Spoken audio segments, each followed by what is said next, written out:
You probably can't turn on any of your devices without seeing what is happening in Israel right now. All the conflict, the war, and people are wondering, what is so important about this small little piece of land in the Middle East? And does this have anything to do with Bible prophecy and the Battle of Armageddon? Well, we're going to take a look at that today, and it might be something that you would not have expected.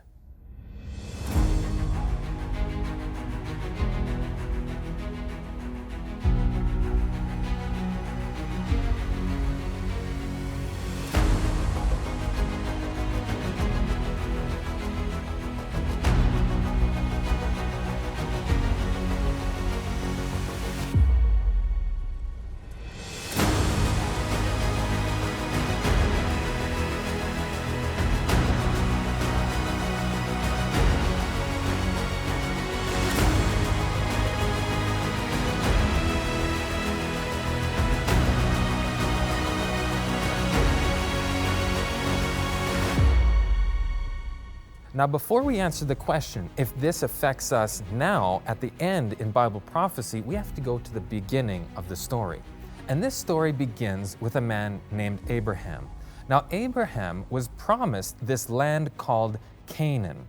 And it said, God said to him that his seed would be as the sand for multitude. Now, Abraham was questioning because his wife Sarah was already too old to have a child.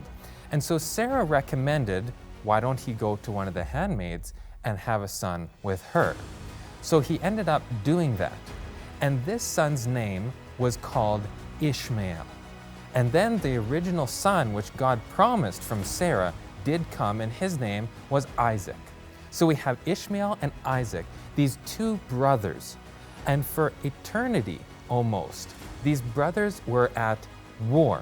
And even their descendants were at war because they both believed that the inheritance of this land was theirs, because they were both the descendants of Abraham, which they were. So how does this affect us now? Now, to continue the story, we're going to go to the book of Judges. So in Judges 6, verse 3 and 4, it says this, "And so it was when Israel had sown, that the Midianites came up, and the Amalekites and the children of the east, even they came up against them. And they encamped against them and destroyed the increase of the earth, till they come unto Gaza, and left no sustenance for Israel, neither sheep, nor ox, nor ass." And we see something very similar to this today in Gaza. So when we looked at this verse, it called these people, these Midianites and these Amalekites, the children of the east. Now, who are these children of the east? Let's go 2 chapters later.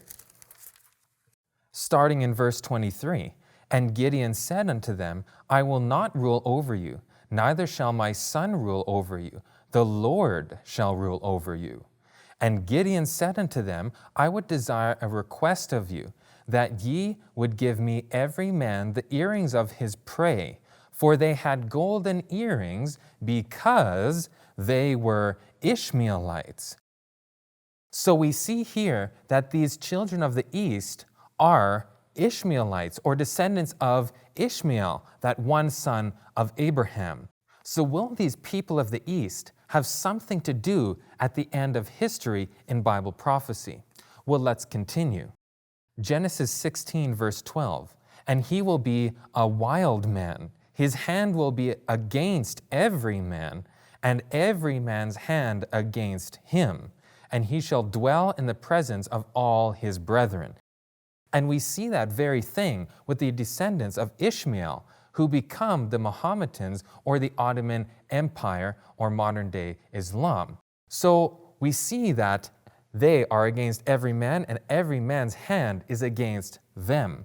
And it also says they dwell in the presence of their brethren. So we have these two lines, the Ishmaelites and Isaac, which becomes Israel. And we see that right now in Israel today, that they are dwelling in the same area, and they are fighting over this very same area. So now we're going to go back to Judges chapter 8, and it says this in verse 5. And he said unto the men of Succoth, Give, I pray you, loaves of bread unto the people that follow me, for they be faint. And I am pursuing after Zebah and Zalmunna, kings of Midian. So what we see in this verse is that these children of the east have kings over them. So let's go back 2 chapters to get a little bit more information. And so it was when Israel had sown that the Midianites came up, and the Amalekites and the children of the east, even they came up against them. This is the verse that we just read. Going on to verse 4, and they encamped against them and destroyed the increase of the earth, till thou come unto Gaza, and left no sustenance for Israel, neither sheep, nor ox, nor ass. Now going to verse 5, we see something very interesting.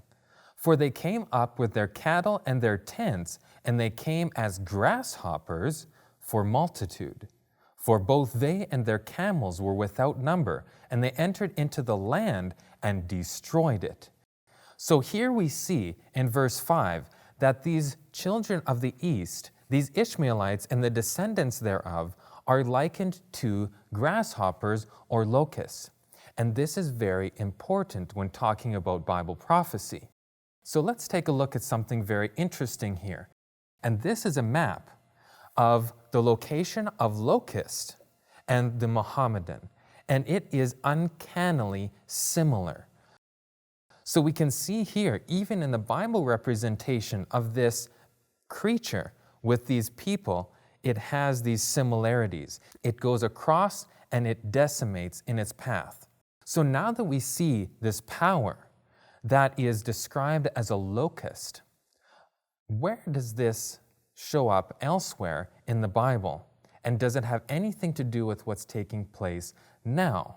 So let's take a look at Revelation 9, where this shows up again. And it says in verse 1, And the 5th angel sounded, and I saw a star fall from heaven unto the earth, and to him was given the key of the bottomless pit. And he opened the bottomless pit, and there arose a smoke out of the pit, as the smoke of a great furnace, and the sun and the air were darkened by reason of the smoke of the pit. And there came out of the smoke locusts upon the earth, and unto them was given power, as the scorpions of the earth have power. So we see in Revelation chapter 9, these locusts showing up again, represented by the Mohammedan or descendants of Ishmael. Now it says in verse 4, And it was commanded them that they should not hurt the grass of the earth, nor any green thing, neither any tree, but only those men which have not the seal of God in their foreheads.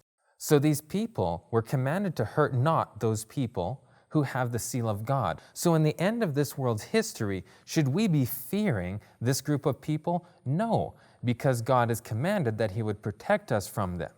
But these locusts here in Revelation 9, let's take a look at some of the Second Advent believers who are preaching the second coming of Christ, what they said in the 18 and 1900s, 200 years ago.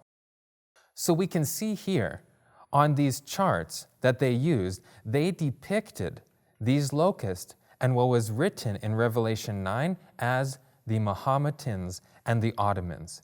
And we know from what we just read in the Old Testament that this is the truth and this is the case. So we've seen that these people already understood this 200 years ago. Now, where did these people show up again?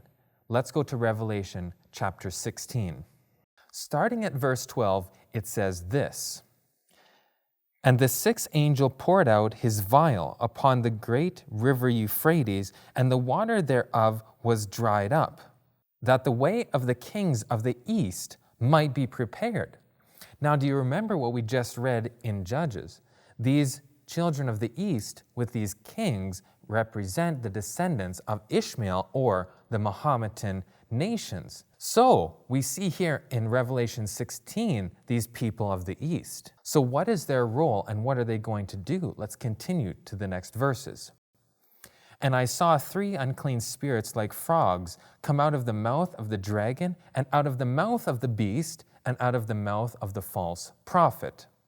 For they are the spirits of devils, working miracles, which go forth unto the kings of the earth and of the whole world, to gather them to the battle of that great day of God Almighty. Behold, I come as a thief. Blessed is he that watcheth and keepeth his garments, lest he walk naked and they see his shame. And he gathered them together into a place called in the Hebrew tongue Armageddon. Now these same people who believed that the locust in Revelation 9 believed that this battle of Armageddon was a literal battle that would take place. So let's take a look at some of the references spoken about this. This is from 1MR, page 145, and it says this: 4 mighty angels hold back the powers of this earth till the servants of God are sealed in their foreheads. So when we look at this, these 4 winds that are held by these 4 angels, what is this a reference of? Well, this is referencing back in Revelation chapter 7, talking about the servants of God and the 144,000, and that these winds would be held back until after the sealing of the 144,000. So we know that this is something going to take place near the end of this world's history. But let's continue. The nations of the world are eager for conflict, but they are held in check by the angels. When this restraining power is removed, there will come a time of trouble and anguish. Deadly instruments of warfare will be invented. Vessels with their living cargo will be entombed in the great deep. All who have not the spirit of truth will unite under the leadership of satanic agencies, but they are to be kept under control till the time shall come for the great battle of Armageddon. So here we see what is written, that there is a literal battle where great instruments of warfare will be used, and this is what is represented by the holding back of the 4 winds. This battle has not taken place because God has not leased these winds onto the earth. Let's go to another reference in a book called Daniel and Revelation. The kings of the east, the nationalities, powers, and kingdoms lying east of Palestine will act a conspicuous part in the matter. For Joel says, in reference to this scene, let the heathen be wakened and come up to the valley of Jehoshaphat. The millions of Mohammedans of Persia, Afghanistan, Turkestan, and India will rush to the field of conquest in behalf of their religion. So, we see here this battle is going to take place in this location with these people called the people of the East, or the Mohammedans. Now, when we're talking about Revelation chapter 16 and the plagues, we have to understand something very important, and that is, what is the context of Revelation 16 and who does it apply to? So let's go back to verse 1. And I heard a great voice out of the temple saying to the 7 angels, go your ways and pour out the vials of the wrath of God upon the earth.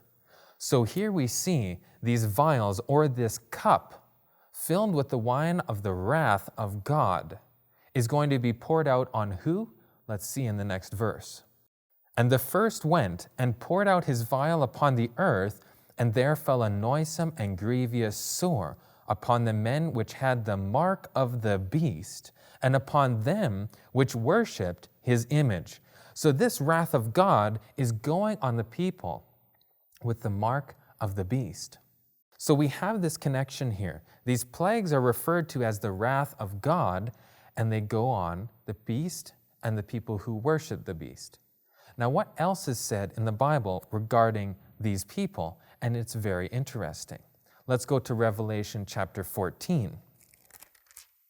Verse 9, and the 3rd angel followed them, saying with a loud voice, this is the 3 angels' message we're talking about, if any man worship the beast and his image, and received his mark in his forehead or in his hand, the same shall drink of the wine of the wrath of God, Same words as in Revelation 16, which is poured out without mixture into the cup of his indignation, and he shall be tormented with fire and brimstone in the presence of the holy angels and in the presence of the Lamb. And the smoke of their torment ascended up forever and ever, and they have no rest day or night, who worship the beast and his image, and whosoever receiveth the mark of his name. So we see this wrath of God again, talked about in the three angels' messages. We also see something interesting, which is the fire, the brimstone, and the smoke. Now, what are these symbols?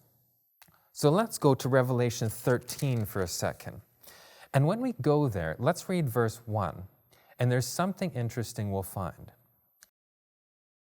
And I stood upon the sand of the sea, and saw a beast rise up out of the sea, having 7 heads and 10 horns. Now, we know by a study of prophecy that a beast represents a political kingdom. And we see this sea that this beast is rising up out of. And how do we know what this sea, or this symbol, represents? Well, we go to Revelation 17 and verse 15. And it says in Revelation 17:15, and he saith unto me, the waters which thou sawest, where the horse sitteth, are peoples and multitudes and nations and tongues. So here we see that the waters or sea is represented by peoples, multitudes, nations, and tongues. So this is very solid biblical hermeneutical principles, and we need to be consistent. So now let's go back to Revelation chapter 14. So in chapter 14, what is this fire, brimstone, and smoke? Well, we find our answer in a couple chapters earlier in chapter 9 again. So reading in verse 17, and thus I saw the horses in vision, and them that sat on them, having breastplates of fire and jacinth and brimstone, and the heads of the horses, whereas the heads of lions, and out of their mouths issued fire and smoke and brimstone. By these three was the third part of men killed by the fire and by the smoke and by the brimstone. So we see here our definitions. In Revelation 14, it's in the third angel's message, it says that the people who worship the beast receive fire, brimstone, and smoke, which is the wrath of God. And here in Revelation 9, we just went over that this is representing the Mohammedans or the Ottoman Empire, and that this smoke and fire and brimstone is what they bring upon these people. Now let's continue to verse 20. And the rest of the men which were not killed by these plagues. So it calls these trumpets, which this is what we're talking about here in Revelation 8 and 9, is the 7 trumpets. It calls them 7 plagues. Now let's go to Revelation 15 and verse 1. And I saw another sign in heaven, great and marvelous, 7 angels having the 7 last plagues, for in them is filled up the wrath of God. So we see the 7 first plagues that were a historical thing. And now we see the 7 last plagues. So these plagues are issued through this group of people that were descendants of Ishmael, specifically in chapter 9. And we see the same thing going into the 7 last plagues, these people of the east. Let's go back to Revelation 16 to see what it's actually saying. And the 6th angel poured out his vial upon the great river Euphrates, and the water thereof was dried up, that the way of the kings of the east might be prepared. So these way of the kings are prepared. And what are they prepared to do, and where are they going? We see in the next verses. And I saw 3 unclean spirits like frogs come out of the mouth of the dragon and the mouth of the beast and out of the mouth of the false prophet. Verse 14, for they are the spirits of devils working miracles, which go forth unto the kings of the earth and of the whole world to gather them to the battle of that great day of God Almighty. Now let's go to verse 16. And he gathered them together into a place called in the Hebrew tongue Armageddon. So this Mohammedan group of people, these Islamic people, are going to be gathered to this battle of Armageddon. This is the last battle that takes place on earth in history. Now, I'm going to ask a very interesting question, and that is, what was the very first battle in history? Well, if anyone just looks it up on Google, and if they look in their Bible, they will see that the very first battle was in 1479 BC, called the Battle of Megiddo. Now that is very interesting. Let's go to Isaiah 46 to give us a little more insight. Now let's read verse 10. And it says, declaring the end from the beginning, and from the ancient times the things that are not yet done, saying, my counsel shall stand, and I will do all my pleasure. So Isaiah is telling us that God shows us the end from the beginning, the last battle from the first battle. So this first battle, called the Battle of Megiddo. And what is this battle? In Revelation chapter 16, it says it's the Battle of Armageddon, which actually means that this battle, and the word Armageddon, the Valley of Megiddo. So this is the battle of the Valley of Megiddo taking place again. So the first battle was the Battle of Megiddo, and the last battle will be the Battle of Megiddo as well. And this is taking place in Israel, in the literal valley of Megiddo, with the people of the East. So the question is this what we're seeing right now in Israel, the final battle of Armageddon? Well, there's a few more things in history that are supposed to take place in Revelation before this battle goes to its full fruition, which we will not be talking about in this video, but we will be talking about very shortly in videos coming up. So don't miss it, because we need to see what's leading up to this battle, and we need to fully understand what is happening in this battle and who it is going to affect. And if we already see the rumblings of this battle taking place, then we know we are extremely close to the closing scenes of this earth's history. So if you want to see what the next events are in history, please subscribe to ADTV so you don't miss anything. And go to Amazing Discovery's website, get our app, and create a login, because you can go to these videos and add notes and bookmarks so that you can study through for yourself. God bless, and we'll see you in the next video.